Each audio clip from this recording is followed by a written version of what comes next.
अब हम बात करेंगे मेंडल्स लॉ के बारे में। तो मेंडल्स के 3 लॉ थे, आप लोगों को पता है। Law of dominance, law of dominance, law of segregation, law of independent assortment. तो ये 3 लॉ हैं मेंडल साहब के, ठीक है। तीनों के बारे में डिटेल में हम पढ़ेंगे बारी बारी से एक एक को, ठीक है। तो इनका जो पहला लॉ है, लॉ ऑफ डोमिनेंस, या इसको बोलते हैं law of uniformity in F1 generation, ठीक है। तो मेंडल साहब का जो फर्स्ट लॉ है उसको कहते हैं लॉ ऑफ डोमिनेंस और law of uniformity in F1 generation. तो मेंडल का जो फर्स्ट लॉ है ये क्या बोलता है कि अगर आप 2 प्योर प्लांट में क्रॉस करवाएंगे, 2 प्योर प्लांट होंगे, मतलब 1 होमोजाइगस डोमिनेंट हो और 1 होमोजाइगस रिसेसिव, इन दोनों के बीच में क्रॉस करते हैं तो जो F1 मिलेगा वो हाइब्रिड मिलेगा और वो यूनिफॉर्म होगा, ठीक है। तो आप लोगों को पता भी है कि हाइब्रिड सीड्स जो होते हैं, ठीक है, वो 2 प्लांट के बीच में, जेनेटिकली डिफरेंट प्लांट के बीच में क्या होता है, क्रॉसिंग के बाद मिलते हैं हमको हाइब्रिड प्लांट, हाइब्रिड सीड। तो आप जो हाइब्रिड का जो आप देखते हैं, जो हाइब्रिड सीड अगर आप बो दीजिए, धान हो या गेहूं हो, सोइंग करते हैं तो प्लांट जो होता है एकदम यूनिफॉर्म होता है, एक साइज के सारे प्लांट्स होंगे, पौधे होंगे गेहूं के या राइस के, ठीक है। और उसमें जो है एक जैसा जो है उसमें सारा बाल आएगा, एक जैसा वहां पे निकलेंगे, एक जैसा सीड होगा, सब चीज होगा, ठीक है। तो यूनिफॉर्मिटी का मतलब यही होता है कि F1 लॉ ऑफ डोमिनेंस यही बोलता है कि अगर आप 2 जेनेटिकली डिफरेंट प्लांट में क्रॉस करेंगे, 1 is homozygous dominant, 1 is homozygous recessive, तो उसमें क्या होगा, F1 जनरेशन में जितने भी मिलेंगे सब एक जैसे मिलेंगे, हेटेरोजाइगस डोमिनेंट मिलेंगे, और या उसको बोल दीजिए आप हाइब्रिड मिलेंगे, ठीक है। तो ये बोलता है। तो मतलब मान लीजिए कि यहाँ पे हम ऐसे क्रॉस कर लेते हैं, ठीक है। पेरेंट हमने चूज किया, एक यहाँ फीमेल पेरेंट ले लिया, ठीक है। फीमेल पेरेंट हमने लिया, मान लीजिए कि टाल, ठीक है। और हमने मेल पेरेंट लिया ड्वार्फ, ठीक है। तो इसका अगर जीनोटाइप के बारे में बात करते हैं, जीनोटाइप देखेंगे तो यहाँ पे जीनोटाइप जो होगा टाल का ये वाला हो जाएगा, कैपिटल टी, और इसका जो है ड्वार्फ का क्या हो जाएगा, स्मॉल टी। तो इसका मतलब ये जो है होमोजाइगस डोमिनेंट है और ये होमोजाइगस रेसेसिव है, ठीक है। स्मॉल टी है ना, तो होमोजाइगस रेसेसिव हो गया, एक ही जैसे हो गए, ठीक है। तो अब यहाँ पे जो गैमेट बनेगा, इनका जो गैमेट बनेगा, तो यहाँ पे देखिए एक ही जैसे हैं, तो ये क्या होगा, ये वाला गैमेट बन जाएगा, मतलब एक ही प्रकार का गैमेट बनेगा, कैपिटल टी वाला। और यहाँ भी एक ही प्रकार का गैमेट बनेगा, स्मॉल टी वाला, ठीक है। अब इन दोनों में अगर क्रॉस करवा देंगे तो आपको मिल जाएगा F1 जनरेशन, ठीक है। तो 50% पेरेंट से आता है, फीमेल पेरेंट से करेक्टर आता है फीमेल, और 50% फीमेल से आता है। तो इसका मतलब एक जीन यहाँ से आएगा, एक जीन यहाँ से आएगा, तो कुछ इस प्रकार से F1 मिलेगा। और ये जो है ये क्या है, ये हो जाएगा हमारा टाल। तो यहाँ जितने भी मिलेंगे वो सब क्या होंगे, आल टाल होंगे, F1 में 100% टाल हो जाएंगे, ठीक है। 100% मतलब आल टाल हो गए।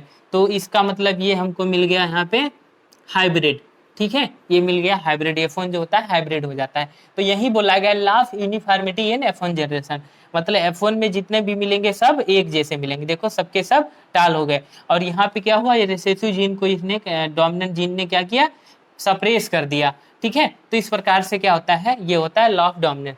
और डबल कैरेक्टर के केस में भी हो जाएगा, ये तो मोनो हाइब्रिड क्रॉस हो गया, ठीक है। अगर डाइहाइब्रिड क्रॉस होता तो क्या होता, तो यहाँ मान लीजिए हमने पेरेंट चूज किया, ठीक है। तो अगर हम मान लीजिए यूज करते हैं राउंड एंड रिंकल सीड को, ठीक है। तो ये कैरेक्टर तो ये हो गया हमारा राउंड एंड रिंकल सीड का, ये फीमेल हमने यूज कर लिया, ठीक है। और यहाँ पे हम जो है येलो और ग्रीन सीड ले लेते हैं, ठीक है। तो ये हो जाएगा हमारा फीमेल और ये हो जाएगा मेल, इन दोनों में हमको करना है क्रॉस, ठीक है। राउंड का जो होता है रिंकल हो जाता है, राउंड डोमिनेंट होगा सीड के शेप का करेक्टर, और जो रिंकल होता है वो रिसेसिव होता है सीड के शेप का करेक्टर। येलो जो होगा वो सीड का कलर का करेक्टर होता है, और ग्रीन जो होता है सीड के कलर का करेक्टर। मतलब ये जो है होमोजाइज रिसेसिव हो गया, ये होमोजाइज डोमिनेंट हो गया। तो ये यहाँ पे हमने पेरेंट दो चूज कर लिए, ठीक है। और ये डबल करेक्टर, मतलब एक करेक्टर ये, एक करेक्टर ये, ठीक है। दो करेक्टर पे काम करें, मतलब ये डाई हाइब्रिड क्रॉस हो गया हमारा, ठीक है। तो ये हमारा ये हो गया। अब जीनोटाइप यहाँ पे अगर हम देखेंगे तो यहाँ पे जीनोटाइप हो जाएगा इसका राउंड का आर आर और येलो का वाई वाई। तो इसका रिंकल क्या क्या हो जाएगा, स्मॉल आर स्मॉल, और ग्रीन का क्या हो जाएगा स्मॉल आई स्मॉल वाई, ठीक है। अब यहाँ पे अगर हमें देखते हैं तो ये क्या है, होमोजाइगस डोमिनेंट हो गया, ठीक है। ये होमोजाइग डोमिनेंट हो गया, और ये होमोजाइगस रिसेसिव हो गया, ठीक है। ये होमोजाइगस रिसेसिव हो गया, ठीक है। अब क्या होगा कि यहाँ पे जो गैमेट बनेगा, यहाँ पे जो गैमेट बनेगा, ठीक है। तो यहाँ पे एक आर यहाँ से आएगा, ये वाई आएगा, तो आर और वाई इस प्रकार से गैमेट बनेगा, ठीक है। यहाँ पे स्मॉल आर और स्मॉल वाई इस प्रकार से गैमेट बनेगा। अब इन दोनों में जो क्रॉसिंग होगी तो ये फोन आपको मिलेगा यहाँ से, तो आर और ये वाला आर, ठीक है, ये इस प्रकार से बनेगा, और वाई और ये वाला y। तो इस प्रकार से आपका F1 बन गया, ठीक है। तो F1 में देखिए ये क्या हो गया राउंड, और ये हो गया येलो, क्योंकि ये वाई वाला जो है स्मॉल वाई को दबा देगा, और ये आर वाला स्मॉल आर को दबा देगा। तो ये जो हो गए यहाँ पे क्या मिल गए हमको, ऑल राउंड और येलो, ठीक है। तो ये ऑल राउंड येलो, तो मतलब इसका मतलब क्या होता है, जो डोमिनेंट कैरेक्टर होगा वही F1 में एक्सप्रेस करेगा, और जितने भी होंगे सब एक जैसे होंगे, मतलब हाइब्रिड मिलेंगे हमको, ठीक है, हाइब्रिड मिल जाते हैं।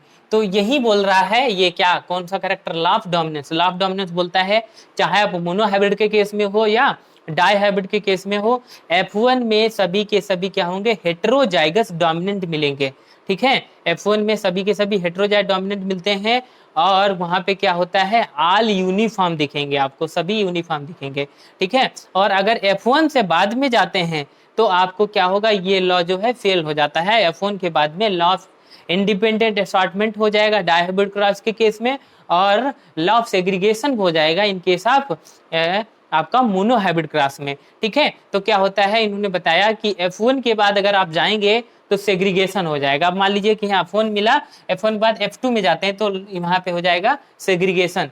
तो law of dominant only applicable at the F1 generation, after F1 generation law of dominance failed, ठीक है। और लॉ ऑफ डोमिनेंस जो है F1 जनरेशन तक मोनो हाइब्रिड क्रॉस में, डाई हाइब्रिड क्रॉस में, ट्राई हाइब्रिड क्रॉस में, तीनों के केस में अप्लीकेबल है, ठीक है। तो लॉ ऑफ डोमिनेंस क्या बोलता है, फिर से एक बार समझ लीजिए कि अगर दो प्लांट के केस में, दो प्लांट के बीच में वन इज होमोडाई dominance, one is homozygous recessive, इनके दोनों के बीच में क्रॉस करवाएंगे तो जो F1 मिलेगा हमको, वो F1 पेरेंट प्लांट जो है, जो F1 मिलेगा उस F1 में क्या होगा, हेटेरोजाइगस डोमिनेंट होंगे, सब एक जैसे होंगे, हाइब्रिड होंगे, ठीक है। ये बोलता है लॉ ऑफ डोमिनेंट। और अगर F1 का फिर से आप सेल्फिंग करवा देंगे तो सेग्रीगेशन हो जाएगा, और लॉ ऑफ डोमिनेंट जो है वहां पे फेल्ड हो जाएगा। तो F1 के बाद लॉ ऑफ डोमिनेंट जो है एप्लीकेबल नहीं होता है, ठीक है। समझ में आ गया।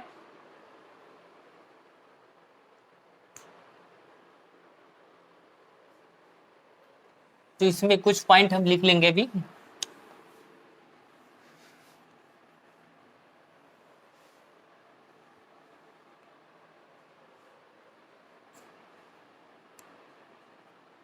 Law of dominance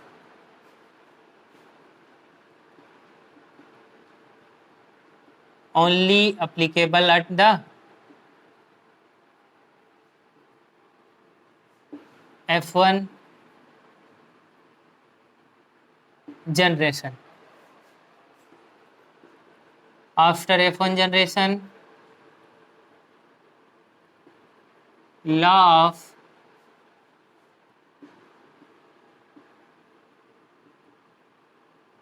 dominance fail, ठीक है। तो ये लॉ ऑफ डोमिनेंस बोलता है कि F1 जनरेशन तक ही एप्लीकेबल है, F1 से फेल हो जाएगा, ठीक है। Crossing between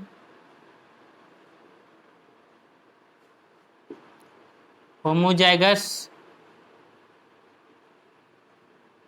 dominant and homozygous recessive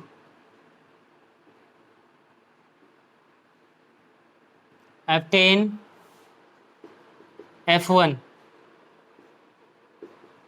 heterozygous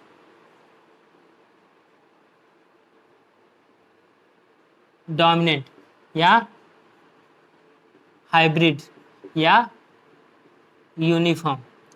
ठीक है, तो लॉ ऑफ डोमिनेंस बोलता है कि अगर आप होमोजाइट डोमिनेंट होमोजाइट रिसेसिव में क्रॉस करते हैं तो F1 में यूनिफॉर्म एक जैसे प्लांट मिलेंगे, और हाइब्रिड्स, उसको हाइब्रिड भी बोल सकते हैं, ठीक है, और हेट्रोजाइज मिलेंगे। और अगर आप फिर से उनका क्रॉसिंग कर देते हैं, सेल्फिंग कर देते हैं, तो वहां पे क्या होगा, लॉ ऑफ डोमिनेंस फेल हो जाएगा। लॉ ऑफ डोमिनेंस जो है मोनोहाइब्रिड के केस में, डाइहाइब्रिड के केस में, ट्राइहाइब्रिड के केस में, तीनों के केस में एप्लीकेबल है F1 जनरेशन तक। ठीक है।